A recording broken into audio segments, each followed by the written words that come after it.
Maikakaila nyo ba? Meron siyang Lamborghini at merong Ferrari. Oh.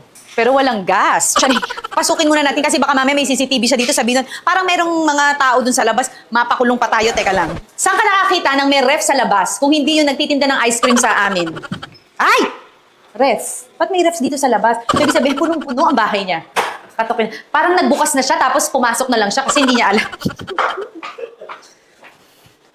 1, 4, 3, 4, 6, 2, 1. Sino ba to? Ay!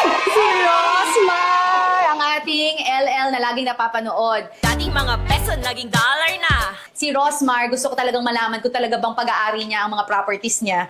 Gusto ko makita yung titulo. So, ito si Rosmar. Yan. Ito ang bahay niya. Pinatuloy niya tayo sa bahay niya. Actually, 3 buwan na ako dito.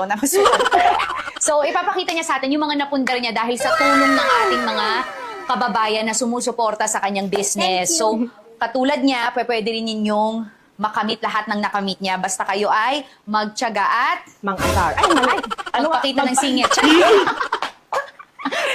Mag-ano lang kayo, magtiyaga kayo at syempre, lagi niyong isiping tumulong kasi siya, tumulong siya. Okay? At dyan po tayo natatapos.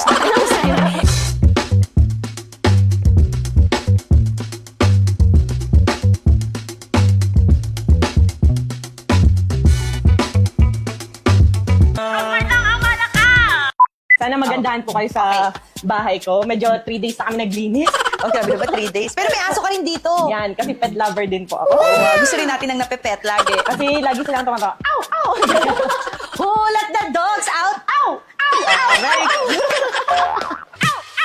So, ito ang sala mo. Alam Yes, this is my very big Rosmar. sofa. Alam mo, mapapatunayan mo na ang isang tao talagang yung ma-welcome siya. Gusto niya lagi ng bisita kasi malaki yung sofa nila, di ba?